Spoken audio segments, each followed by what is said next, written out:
أعوذ بالله من الشيطان الرجيم بسم الله الرحمن الرحيم فإذا جاء بعد الآخرة ليسوءوا وجوهكم وليدخلوا المسجد كما دخلوه أول مرة وليتبروا ما علوا تتبيرا صدق اللہ العظیم۔ آیت نمبر 7 ہم مکمل کر رہے ہیں۔ آیت نمبر 7 کا پہلا حصہ ہم نے کل پڑھ لیا تھا، اور یہ دوسرا حصہ ہے۔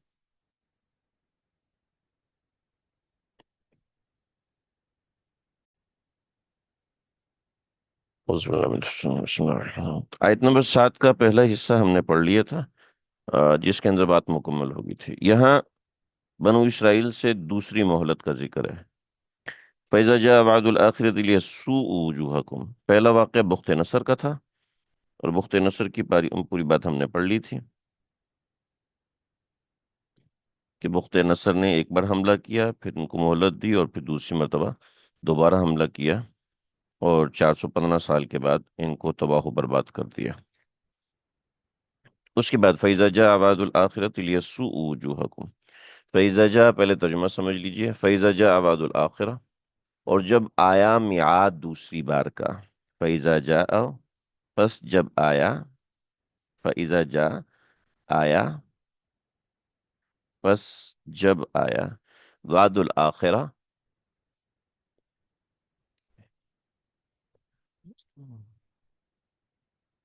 میعاد دوسری بات کا۔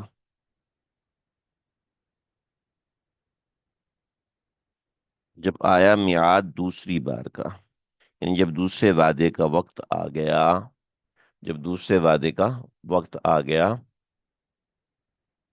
تو اس کی بین سطور ہم دوبارہ نکالیں گے تو مسلط کر دیا۔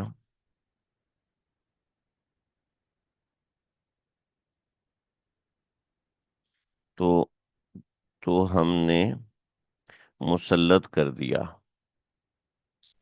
ٹھیک ہے۔ لیسوء، تاکہ بگاڑ دیں، لیسوء لی، تاکہ یسوء بگاڑ دیں، وجوہکم تمہارے چہروں کو، تاکہ بگاڑ دیں تمہارے چہروں کو، وَلِيَدْخُلُوا الْمَسْجِدَ، اور تاکہ وہ گھس جائیں، تاکہ وہ داخل ہو جائیں۔ غائب کا صیغہ ہے، تاکہ وہ داخل ہو جائیں، اور گھسنے کا ترجمہ صحیح ہے کہ زبردستی داخل ہونے کو گھسنا کہتے ہیں۔ گھس جائیں مسجدہ، مسجد میں، کما دخلوہ اول مرہ، جیسے پہلی مرتبہ حملہ آور داخل ہوئے تھے۔ وَلِيُتَبِّرُوا، اور تاکہ، لیسو تاکہ، اور وَلِيُتَبِّرُوا تاکہ، یتبروا وہ برباد کر ڈالے تم کو، ما علو تتبیرہ جس چیز پر غالب ہوں، تاکہ جس چیز پر وہ غالب ہوں اس چیز کو پوری طرح برباد کر ڈالے۔ تو یہ معاملہ ہو گیا۔ ترجمہ دوبارہ سمجھ لیجئے۔ فَإِذَا جَاءَ وَعْدُ الْآخِرَةِ، جب دوسری میعاد کا وقت آ گیا، لِيَسُوءُ وُجُوهَكُمْ، تو ہم نے مسلط کر دیا تاکہ تمہارے چہروں کو بگاڑ دیں وہ لوگ، وَلِيَدْخُلُوا الْمَسْجِدَ، تاکہ وہ لوگ داخل ہو جائیں مسجد میں، کما دخلوہ اول مرہ، جس سے پہلی مرتبہ بخت نصر لوگ داخل ہو گئے تھے۔ وَلِيُتَبِّرُوا، اور تاکہ بگاڑ دیں، ما علوا تتبیرا جس چیز پر وہ غالب ہوں اس چیز کو بگاڑ دیں۔ وَلِيُتَبِّرُوا تتبیرا، تاکہ وہ بگاڑ دیں، ما علوا جس چیز پر وہ غالب ہوں۔ ٹھیک ہے جی۔ تو جیسے پہلے تمہارا انجام کیا تھا تمہاری نافرمانیوں کے سبب، ایسے دوبارہ ہم تمہارا انجام کریں گے تمہاری نافرمانیوں کے سبب۔ تو یہ دوسرا معاملہ ہوا ان کے ساتھ۔ یہ دیکھیے معرف القرآن، یہ پانچواں واقعہ یہ پیش آیا کہ جب یہود کو یہاں اطمینان اور آسودگی دوبارہ حاصل ہو گئی، یعنی بیت المقدس میں یہود کو آسودگی دوبارہ حاصل ہو گئی، اطمینان حاصل ہو گیا،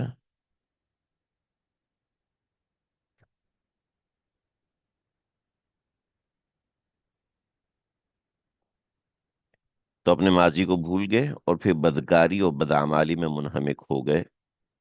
تو حضرت مسیح کی پیدائش سے 170 سال پہلے یہ واقعہ پیش آیا کہ جس بادشاہ نے انطاکیہ آباد کیا تھا اس نے چڑھائی کر دی اور 40,000 یہودیوں کو قتل کیا، 40,000 کو قیدی اور غلام بنا کر اپنے ساتھ لے گیا، اور مسجد کی بہت بری طریقے سے بے حرمتی کی، مگر عمارت مسجد کی بچ گئی۔ مگر پھر اس بادشاہ کے جانشینوں نے شہر اور مسجد کو بالکل میدان کر دیا۔ اس کے کچھ عرصے بعد بیت المقدس پر سلاطین روم کی حکومت ہو گئی۔ انہوں نے مسجد کو پھر درست کیا، اور اس کے 8 سال بعد حضرت عیسیٰ علیہ السلام پیدا ہوئے۔ یہ پانچواں واقعہ بیت المقدس میں پیش آیا، جو بہت بڑا واقعہ تھا۔ ٹھیک ہے، یہ دوسری مرتبہ انطاکیہ کا بادشاہ تھا، اس کا نام نہیں ہے، لیکن یہ فائنل واقعہ نہیں ہے۔ ٹھیک ہے، یہ بعض حضرات کے نزدیک یہ واقعہ ہے، یہ پانچواں واقعہ ہے، لیکن ضروری نہیں ہے کہ یہ وعد الآخرہ کا یہ معنی ہو، کیونکہ حضرات اصحاب کے نزدیک راجع جو ہے وہ چھٹا واقعہ ہے، وہ چھٹا واقعہ بھی بتا رہا ہوں۔ تو یہ واقعہ آپ سمجھ لیجئے کہ جس بادشاہ نے انطاکیہ آباد کیا تھا اسی نے ان کے اوپر چڑھائی کی، 40,000 یہودیوں کو قتل کیا، 40,000 کو قیدی بنایا اور غلام بنا کر اپنے ساتھ لے گیا، مسجد کی بے حرمتی کی، اور پھر اس کے لوگوں نے مسجد و شہر کو بالکل برابر کر دیا۔ اس کے بعد دوبارہ روم کے بادشاہوں نے بیت المقدس کو درست کیا، کیونکہ روم کے بادشاہ بیت المقدس کو ادب احترام کی نظر سے دیکھتے تھے۔ سمجھ گئے جی؟ چھٹا واقعہ، جو چھٹا واقعہ پیش آیا وہ سیدنا عیسیٰ علیہ السلام کے صعود اور رفع جسمانی کے 40 برس کے بعد یہ واقعہ پیش آیا۔ حضرت عیسیٰ علیہ السلام آئے، تبلیغ کی، 88 برس حضرت عیسیٰ نے دنیا میں گزارے، اور پھر اس کے بعد رفع ہوا، حضرت عیسیٰ کو آسمانوں پہ اللہ تعالیٰ نے اٹھا لیا، مع الجسم اٹھا لیا۔ اس کے بعد یہودیوں نے اپنے حکمران سلاطین روم سے بغاوت کی، جو پیچھے واقع ہے کہ سلاطین روم آگے تھے اور انہوں نے بیت المقدس کو آباد کیا، تو اس کے تحت یہود بھی آگئے، اور یہود نے حضرت عیسیٰ علیہ السلام کو شہید کیا، اپنے الزام کے مطابق شہید کیا۔ دراصل وہ شہید نہیں ہوئے تھے اور آسمان پہ اٹھا لیے گئے تھے۔ تو یہودیوں نے اپنے الزام کے مطابق ان کو ایسے شہید کیے جیسے انہوں نے یحییٰ اور زکریا علیہ السلام کو شہید کیا۔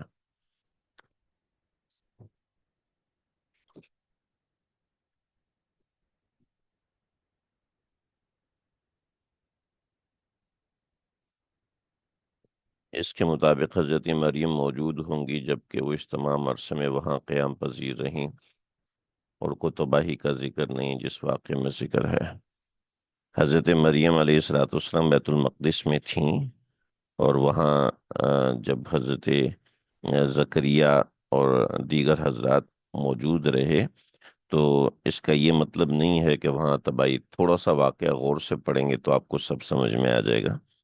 صرف سطحی طور پر آپ پڑھیں گی تو یہی چیز آپ کو لگے گی، غور سے آپ پڑھیں گے تو سمجھ میں آ جائے گا۔ یہ تو واقعے کا اشارہ ہے، پوری تفصیل میں نے گروپ میں بھیجی ہے، اس کو آپ دیکھ لیجئے گا، اس میں بہت ساری چیزیں ہیں، آپ کو سمجھ میں آ جائیں گی۔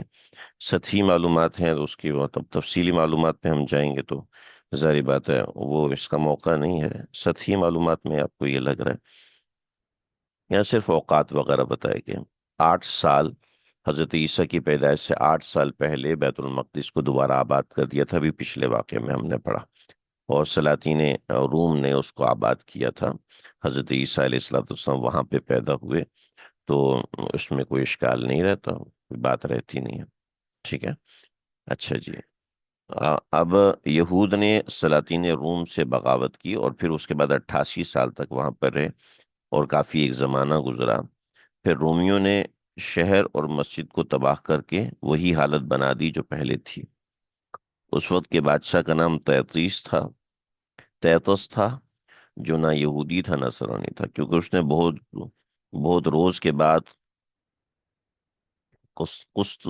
قسطنطین اول عیسائی ہوا۔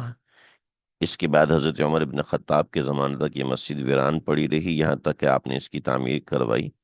تو یہ 6 واقعات ہیں، ٹھیک ہے۔ تو حضرت عیسیٰ علیہ، تو یہ جو دوسرا بادشاہ تھا، اس نے یہ حملہ کیا، جو نہ یہودی تھا اور نہ نصرانی تھا، اس نے بیت المقدس کو تباہ کیا، جس کی طرف میں نے یہاں اشارہ دیا ہے۔ آیات کو سمجھنے کے لیے اتنا بظاہر کافی ہے۔ تیتوس یا تیتس، جیسے اوپر ذکر کیا ہے، تیتوس یا تیتس، یہ بادشاہ کا نام ہے،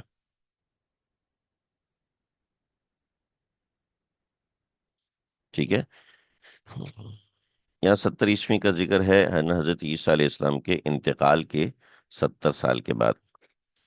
روایت میں تواریخ مختلف ملتی ہیں، بہت ساری چیزیں ہیں، تو بہرحال یہ فَإِذَا جَاءَ وَعْدُ الْآخِرَةِ لِيَسُوءُ وُجُوهَكُمْ، جو دوسرے وعدے کا وقت آیا۔ تو ان 6 واقعات میں سے کوئی 2 واقعات ہو سکتے ہیں، غالب گمان یہ ہے کہ وہ آخری واقعہ ہے، یعنی دوسرا واقعہ آخری ہے۔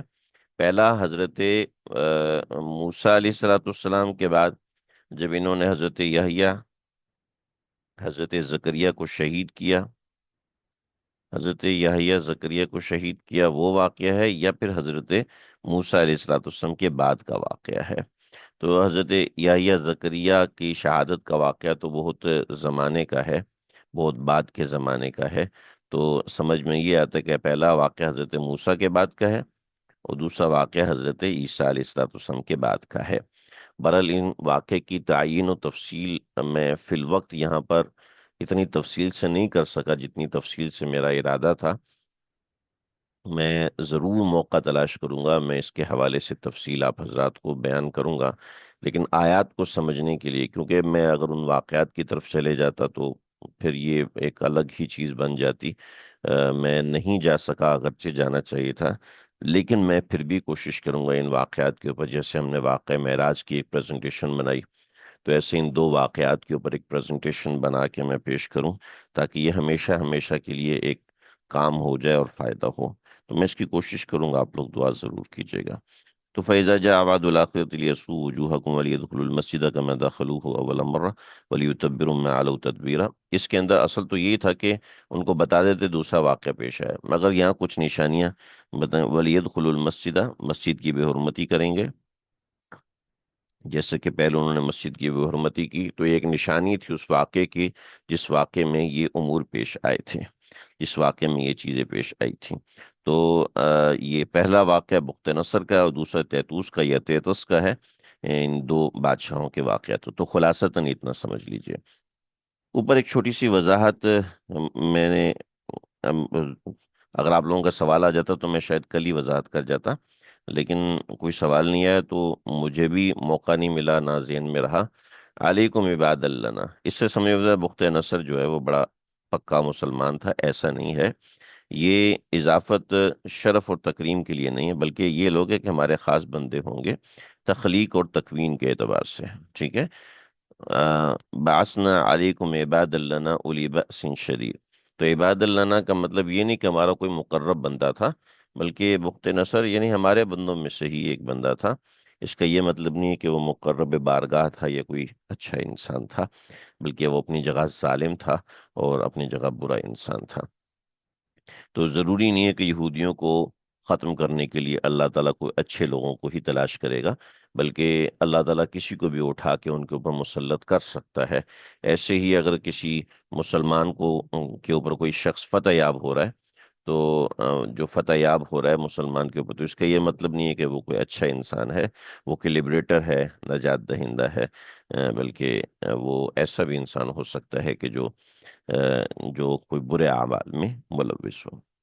وَلِيُتَبِّرُوا مَا عَلُوا تَتْبِيرًا، وَلِيُتَبِّرُوا تاکہ برباد کریں، تاکہ برباد کر ڈالیں، ما علو جس چیز کے اوپر وہ غالب آئیں، جس چیز پہ وہ غالب آئیں اس کو برباد کر دیں۔ وَلِيُتَبِّرُوا تَتْبِيرًا، تاکہ وہ برباد کر دیں، ان دونوں کا ایک مطلب ہے۔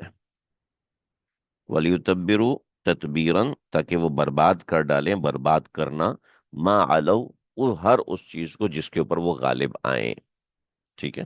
تو جب یہ اصل میں ایک سمجھایا جا رہا ہے ہمیں کہ جب جنگ ہوتی ہے تو جنگ ہونے کی صورت میں جو دشمن ہوتا ہے وہ نہیں دیکھتا کہ یہ چیز فائدہ مند ہے، یہ چیز نقصان دہ ہے، بس وہ ہر چیز کو تباہ کرتا ہے۔ دیکھتا ہے کہ گھر ہے بھئی رہنے کے کام آ جائے گا، اس میں کچھ سامان ہوگا، وہ یہ نہیں دیکھتا بلکہ بم مار کے گھر گراتا ہے تاکہ اس کا روب جمے، تاکہ وہ اس کے اوپر غلبہ پائے۔ چنانچہ جب جنگ ہو رہی ہوتی تو یہ نہیں دیکھا جاتا کتنا خوبصورت انسان ہے، کتنا باصلاحیت ہے، اس کی آواز اچھی ہوگی، اس کے کارنامے اچھے ہوں گے، ہم اس کو مزدور کے طور پہ استعمال کر سکتے ہیں، ہم اس کو ڈاکٹر کے طور، بلکہ جنگ ہوتی ہے تو پھر جنگ کے اندر یہ نہیں دیکھا جاتا سامنے کون ہے، بس ختم اور بھسم کیا جاتا ہے۔ تو لِتَبِّرُوا مَا عَلَوْا، جس کے اوپر بھی آپ غالب آتے ہیں اس کو برباد کر کے رکھ دیتے ہیں، فنا کر کے رکھ دیتے ہیں۔ تو یہ مطلب تھا کہ یہ ایسا ہے۔ ہاں اگر دشمن گھمسان کا رن نہیں پڑتا تو پھر وہ دیکھتا ہے، لیکن جب گھمسان کی جنگ ہوتی ہے تو پھر یہ چیزیں نہیں دیکھی جاتی ہیں، بلکہ ڈائریکٹلی اٹیک کیا جاتا ہے اور وہ چھوڑا نہیں جاتا۔ امید ہے بات سمجھ میں آ گئی ہوگی، اور آگے بڑھتے ہیں جی انشاءاللہ۔ تو یہ بنی اسرائیل کے ان دو واقعات کا ذکر ہے۔ میں پھر کہہ رہا ہوں کہ ان واقعات کا قرض ہے ہمارے اوپر، ہم ان کا وہ حق ادا نہیں کر پائے جو اس کا حق تھا، لیکن کوشش ہوگی کہ اس کے حوالے سے میں تھوڑا سا کام کروں، وہ کام کروں گا تو انشاءاللہ میں ضرور آگے عرض کروں گا۔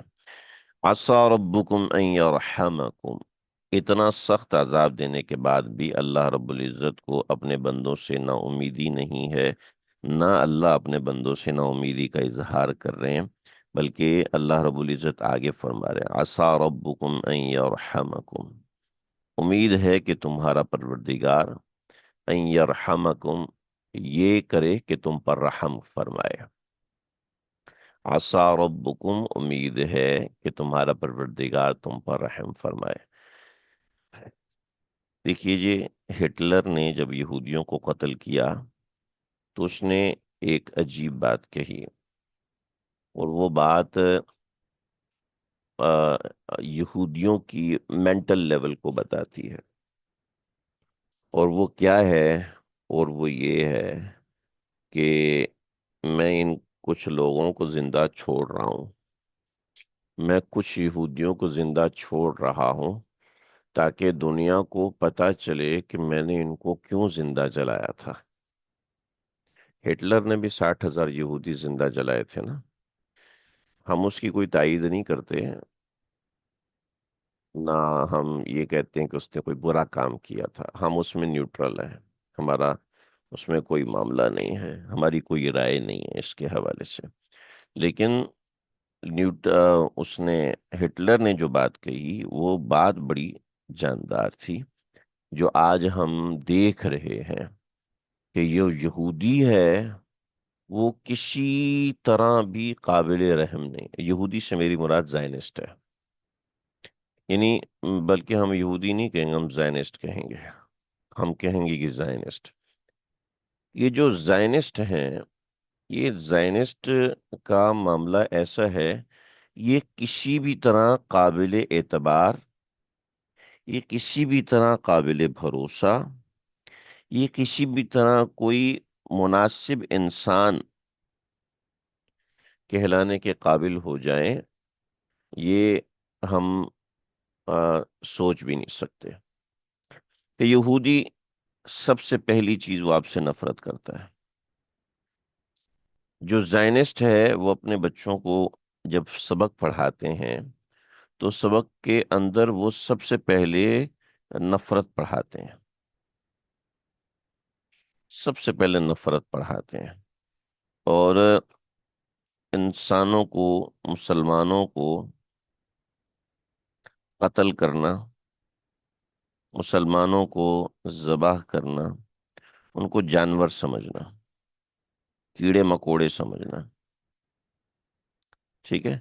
ہم تو پھر بھی کیڑے مکوڑوں کے لیے کوئی نرم لفظ استعمال کرتے ہیں، یہ مسلمانوں کے لیے قطعاً بھی کوئی نرم لفظ استعمال نہیں کرتے جو زائنسٹ ہوتے ہیں، اور نہ ان کی ایسی سوچ ہوتی ہے۔ چنانچہ جب انہوں نے اسرائیل پہ حملہ کیا اور لاکھوں بچے، لاکھوں افراد کو جو قتل کیا، تو چلو قتل کر کے سائیڈ پہ ہو جاتے، انہوں نے کھڑے ہو کے ان کی لاشوں پہ پیشاب کیے، ان کی ویڈیوز وائرل کی کہ ہم دیکھو تم سے کتنی نفرت کرتے ہیں، ان کے کھڑے ہو کے ان کے چہروں پہ پیشاب کیے۔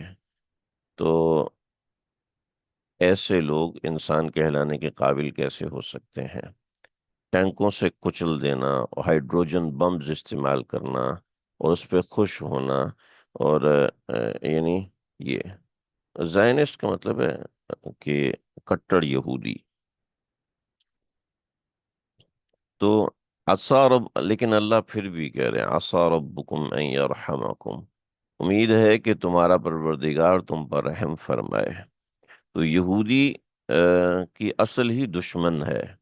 یہودی اپنے آپ کو کبھی انسان ثابت نہیں کرتا. یہ دیکھیں نا، حضرت موسیٰ نے ان کے اوپر کتنے احسانات کیے، مگر پھر بھی انہوں نے حضرت موسیٰ کے اوپر طرح طرح کے الزام لگائے. آرتھوڈاکس جیوز ہوتے ہیں. دیکھیں، میں نہیں کہہ سکتا کہ آرتھوڈاکس جیوز ہوتے ہیں. جیسے مسلمانوں کے اندر کچھ ایسے لوگ ہیں جن کو ہم خوارج کہتے ہیں. آج کے زمانے میں ہم ان کو خوارج کہتے ہیں. یہ یہ کیا ہوتے ہیں، یہ آپ کو چلے ایک قصہ بتاتا ہوں. ہمارا ایک ساتھی تھا، درجہ ثالثہ میں یعنی تھرڈ ایئر میں پڑھتا تھا. تھرڈ ایئر میں پڑھتا تھا جامعۃ الرشید میں. یہ اپنے علاقے میں گیا ہے، وانا کے علاقے میں. تو وہاں پر یہ اپنے ایک دوست کے ساتھ بیٹھا ہوا تھا. اور تو ایک شخص آیا، گن اس نے اٹھائی ہوئی تھی. وہاں سبھی بندے گن اٹھا کے گھوم رہے ہوتے ہیں. تو اس نے اس کو کہا کہ تمہارے پونچے ڈھکے ہوئے ہیں، ٹخنے ڈھکے ہوئے ہیں، تو اس کو کھولو. ٹخنے کھولنا جو ہے وہ گناہ ہے، حرام ہے. ٹھیک ہے. اس نے کہا تمہارے ٹخنے ڈھکے ہوئے ہیں، اس کو کھولو. اس نے کہا تم کون ہوتے ہو مجھے کہنے والے، نہیں کھولتا. اس نے پستول نکالی، اس کے سر پہ رکھی اور کھوپڑی اڑا دی. ابھی جو ہمارا درجہ ثالثہ کا طالب علم ہے، اس نے بھی گن نکالی ہوگا. تجھے شرم نہیں آتی؟ کیونکہ وہاں ہر بندے کے پاس ہوتی ہے. مگر اس نے کہا اچھا، تو مجھے نیکی کی تعلیم کرنے کے اوپر روک رہے ہو. دوسری گولی اس پہ چلا دی، اس کو بھی قتل کر دیا. وہاں مجمع اکٹھا ہو گیا، جمع کیا، اور جمع کر کے بڑے مفتی صاحب کو بلایا. اور مفتی صاحب نے کہا بھئی یہ تو کوئی بات نہیں تھی کہ جس کی وجہ سے تم اس کو قتل کر دیتے. تو اس نے گن نکالی، مفتی صاحب کو بھی قتل کر دیا. اب یہ شخص مسلمان ہے؟ مسلمان کہلانے کے قابل ہے؟ تو محض فتویٰ دینے سے کوئی شخص مسلمان نہیں ہو جاتا. محض فتوے کو نقل کرنے سے کوئی شخص مسلمان نہیں ہو جاتا. ایسے یہودی زائنسٹ تو یہی سمجھتے ہیں کہ ہمارے علاوہ تو کوئی نجات دہندہ ہے ہی نہیں، تو ان کو تو آخرت میں جہنم میں جلنا ہے، تو آج ہی جہنم میں ہم ان کو جلائیں. ہم اللہ کا کام کر رہے ہیں، ہم کسی اور کا کام تو نہیں کر رہے. جو یہودی نہیں ہے اس کو قتل کر دو. وہ موبائل کے فتنے سے مبتلا کرنا زائنسٹ کی سازش ہو سکتی ہے. جی، موبائل کے فتنے میں مبتلا کرنا زائنسٹ کی سازش ہو سکتی ہے. یہ کس نے کہہ دیا بھائی؟ آپ آپ اپنے بچوں کے موبائلوں سے یوٹیوب ڈیلیٹ کروائیں نا، انسٹاگرام ڈیلیٹ کروائیں، فیس بک ڈیلیٹ کروائیں. میرے بچوں کو اجازت نہیں ہے کہ وہ موبائل میں فیس بک استعمال کریں، انسٹاگرام استعمال کریں. میرے بچوں کو قطعاً اجازت نہیں ہے، نہ میں ان کو اجازت دیتا ہوں. تو اب ان کو کیسے تباہ کرے گا کوئی؟ اللہ کی طرف سے ہو تو ایک الگ بات ہے. جب ہم خود 24 گھنٹے میں سے 2 گھنٹے 3 گھنٹے فیس بک استعمال کریں گے، انسٹاگرام استعمال کریں گے، تو پھر کیا ہوگا؟ ہم تو مجبوری میں اپنے ویڈیوز جو ہے وہ یوٹیوب پہ ڈال دیتے ہیں تاکہ ہم نمبر ایک تو محفوظ رہیں. اور جس نے اس میں مبتلا ہونا ہے وہ کم از کم قرآن مجید سمجھ کم از کم قرآن مجید کی طرف رجوع کر لیں، قرآن مجید کو دیکھ لیں.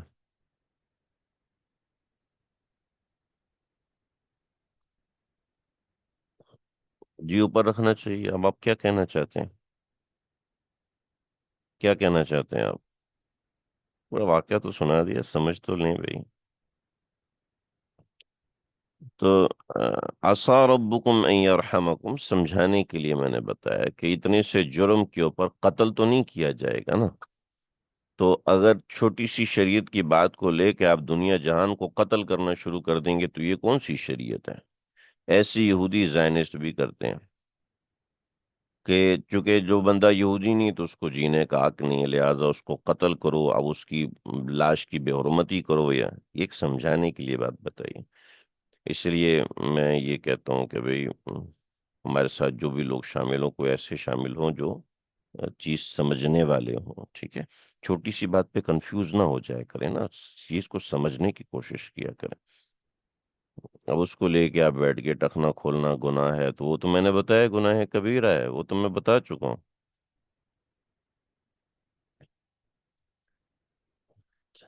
وَإِنْ عُدْتُمْ عُدْنَا وَإِنْ عُدْتُمْ، اور اگر تم اعادہ کرو گے، یعنی اگر تم پھر وہی سلوک کرو گے، تو عدنا، تو ہم بھی پھر وہی سلوک کریں گے۔ یعنی ان عدتم عدنا، اگر تم دوبارہ یہ نافرمانی کرو گے تو پھر ہم بھی تمہارے اوپر اسی طرح کے لوگ مسلط کریں گے۔ وجعلنا جہنم للکافرین حصیرا، وجعلنا، اور بنا دیں گے، بچوں یا نوجوانوں سے موبائل صرف لے لینا یا اس پر پابندی لگا دینا مسئلے کا حل ہے، یا بہتر ہے کہ ان کی ایسی تربیت کی جائے کہ وہ خود موبائل کی بجائے مفید اور بہتر سرگرمیوں کی طرف راغب ہو جائیں؟ جی ہاں، بالکل یہ ضروری ہے بھائی، ٹیکنالوجی کا استعمال بچوں کو آنا چاہیے، اور ٹیکنالوجی کا استعمال بچوں کو اس طریقے سے آنا چاہیے کہ وہ ان کے لیے فیوریبل ہو۔ جب وہ اس قابل ہو جائیں کہ وہ اس چیز کو صحیح غلط سمجھ سکیں، تو پھر ان کے ہاتھ میں ٹیکنالوجی دیں، اور دینی چاہیے۔ مجھ سے تو کئی لوگوں نے تعلق ختم کر دیا بھائی، میں نے ان سے کہا کہ بچوں سے کب تک آپ موبائل چھین کے رکھیں گے؟ تو انہوں نے کہا دیکھو یہ مولوی جو ہے وہ راستے سے ہٹ رہا ہے، لہٰذا اب ہم نے ایسے اللہ والوں سے تعلق ہی نہیں رکھنا جو یوٹیوب کی اجازت دیتے ہیں۔ تو میں نے کہا جو چھوٹا بچہ ہے، 6 سال کا 7 سال کا بچہ ہے، اس کے ہاتھ میں آپ موبائل پکڑا دیں گے تو وہ کون سی چیز دیکھے گا؟ ڈیفینیٹلی کارٹون دیکھے گا، ڈیفینیٹلی وہ میوزیکل چیزیں دیکھے گا، وہ چلے گا، کودے گا، سب کچھ کرے گا، اور اس نوعیت کی چیزیں ہیں۔ اور پھر ظاہر بات ہے ٹیکنالوجی کو بہتر طریقے سے استعمال کرنا ضروری ہے۔ ٹیکنالوجی بہتر طریقے سے استعمال، اب 2 2 گھنٹے چھپ کر کے کونے میں بیٹھ کے ڈرامے دیکھ رہی ہے عورت، ٹھیک ہے؟ تو وہ قرآن مجید کو کیا وقت دے گی؟ ٹھیک ہے؟ شارٹ کلپ سے اس کو فرصت نہیں، 2 2 3 3 گھنٹے وہ شارٹس پتہ نہیں یوٹیوب پہ چلتی ہیں، انسٹا ٹک ٹاک پہ چلتی ہیں، اس کے اندر لگی ہوئی ہے، تو ظاہری بات ہے کہاں اس کی مینٹلٹی بنے گی دین کی طرف آنے کی۔ ان عدتم، اگر تم ایسی نافرمانی دوبارہ کرو گے، عدنا، تو پھر ہم بھی تمہارے اوپر دوبارہ حملہ کروائیں گے، ہم بھی تمہارے ساتھ یہ معاملہ کریں گے۔ یعنی اگر تم پھر وہی شرارت کرو گے تو ہم پھر وہی سلوک کریں گے۔ وجعلنا جہنم للکافرین حصیرا، حصیرا کہتے ہیں چٹائی کو، حصیر کہتے ہیں چٹائی کو، یہاں پر حصیرہ جہنم قید خانے کے معنوں میں استعمال ہوا ہے۔ تو وجعلنا جہنم للکافرین، اور ہم بنا دیں گے جہنم کو، للکافرین، کافرین کے لیے، حصیرہ ٹھکانہ بنا دیں گے، قید خانہ بنا دیں گے۔ جیسے بنو اسرائیل کو ہم نے کتاب دی تھی، ایسے ہم نے تم کو یہ قرآن دیا ہے، ٹھیک ہے؟ ان ھذا القرآن، بے شک یہ قرآن، یقین رکھو کہ یہ قرآن، یہدی، قرآن مجید کے یہاں 3 اوصاف ہیں۔ پہلا وصف ہے ہدایت، دوسرا وصف ہے تبشیر، تیسرا وصف ہے ترہیب۔ ان ھذا القرآن یہدی، نمبر 1 قرآن کا یہدی، ہدایت دینے والی ہے۔ نمبر 2 یبشر، ٹھیک ہے؟ نمبر 2 بشارت ہے، اور نمبر 3 ترہیب ہے، ٹھیک ہے؟ ان ھذا القرآن، بے شک یہ قرآن، یہدی، یہ ہدایت کا راستہ دکھاتا ہے، یہدی، یہ ہدایت کا راستہ دکھاتا ہے، للتی، اس کو، ہی اقوم،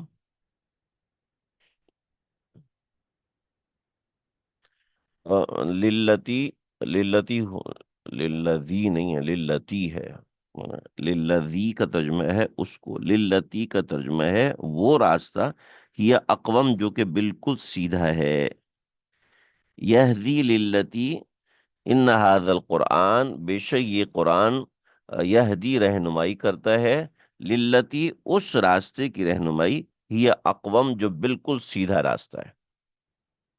ان هذا القرآن یہدی للتی ہی اقوم، بے شک یہ قرآن، بلا شبہ یہ قرآن، یقین رکھو کہ یہ قرآن، یہ قرآن رہنمائی کرتا ہے اس راستے کی جو بالکل سیدھا، ہی اقوم جو بالکل سیدھا ہے، ہی اقوم جو سب سے زیادہ مضبوط ہے، ہی اقوم جو کہ صراط مستقیم ہے، ہی اقوم جو سب سے زیادہ مضبوط راستہ ہے۔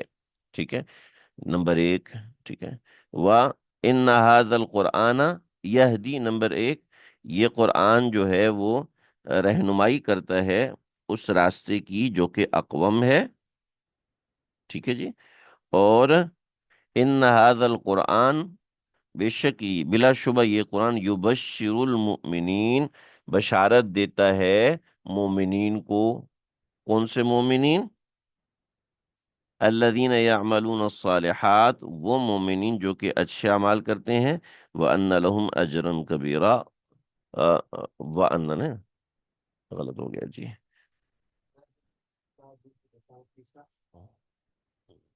ترجمہ کر لیں پھر آ جاتے ہیں۔ ٹھیک، وَيُبَشِّرُ الْمُؤْمِنِينَ إِنَّ هَذَا الْقُرْآنَ، یقین رکھو کہ یہ قرآن، یبشر المؤمنین، مومنین کو بشارت دیتا ہے۔ کس بات کی بشارت دیتا ہے؟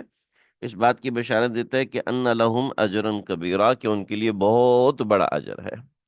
مومنین کی وضاحت کر دے کہ کون مومنین؟ الذین یعملون الصالحات، ان مومنین کو جو نیک کام کرتے ہیں۔ ٹھیک ہے جی، سمجھ گئے آپ لوگ؟ ان هذا القرآن، یقین رکھو یہ قرآن، یبشر المؤمنین، مومنین کو بشارت دیتا ہے۔ کس بات کی بشارت دیتا ہے؟ کہ ان لہم اجر کبیرہ، کہ ان کے لیے بہت بڑا اجر ہے۔ کون مومنین؟ الذین یعملون الصالحات، وہ مومنین جو کہ نیک عمل کرتے ہیں، اچھے اعمال کرتے ہیں۔ اللہ اکبر کبیرہ۔ اور تیسری چیز ترہیب، وَأَنَّ الَّذِينَ لَا يُؤْمِنُونَ بِالْآخِرَةِ، اور یہ بھی بتاتا ہے کہ وہ لوگ جو کہ آخرت پر ایمان نہیں رکھتے،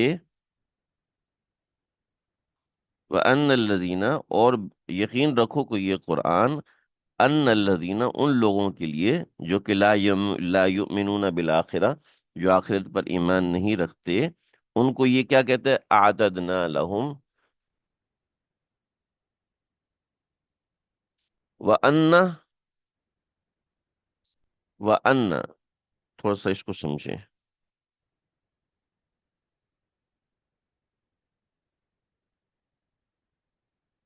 وَأَنَّ، اور قرآن یہ بھی بتاتا ہے،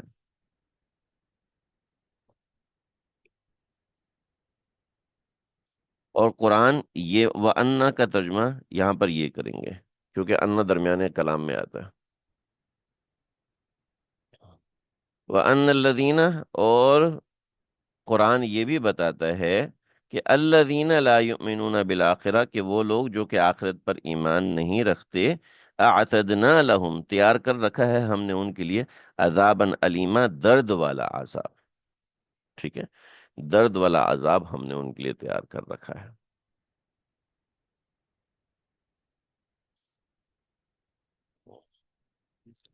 اللہ، جب اس طرح کی آیتیں آتی ہیں تو پریشانی ہوتی ہے، اور یہ پریشان ہونا بالکل طبیعی بات ہے، اس میں کوئی ایسی بات نہیں ہے۔ مجھے بھی پریشانی ہوتی ہے اور آپ کو بھی پریشانی ہوتی ہے، تھوڑا سا سمجھ لیں۔ عامل الصالحات، عامل الصالحات کا پہلا درجہ ایمان ہے۔ ٹھیک ہے، عامل الصالحات کا پہلا درجہ ایمان ہے۔ اب ایمان کے ساتھ نماز پڑھ لی، ٹھیک ہے، ایمان کے ساتھ نماز نہیں پڑھی، نیچے چلا گیا، نیکی کر لی، گناہ کر لیا، نیچے چلا گیا، بلکہ ہم یہ لائن فکس کر دیتے ہیں۔ ٹھیک ہے، ٹھیک ہے، یہ لائن ہے ایمان۔ ٹھیک ہے، اب ایمان ہے، یہ ایمان کی لائن ہے۔ اب ایمان کی لائن کے ساتھ نماز پڑھ لی تو ٹھیک ہے، روزہ رکھ لیا تو ٹھیک ہے، حج کر لیا تو اور بھی اچھا ہے، گناہ کر لیا تو تھوڑا سا نیچے آ گیا، پھر نیکی کر لی پھر نیچے پھر، تو یہ ایمان کے ساتھ عمل صالح کبھی ایکسٹریم لیول پر اور کبھی نیچے کے لیول پر، ٹھیک ہے جی۔ تو ایمان کے ساتھ عمل صالح، ٹھیک ہے، جس سے بطور مثال گناہ کر لیا، گناہ کر کے توبہ کیا تو پھر ادھر اوپر چلا گیا۔ تو ایمان کے ساتھ جو عمل صالح ہے وہ عمل صالح اپنی جگہ پر ہے،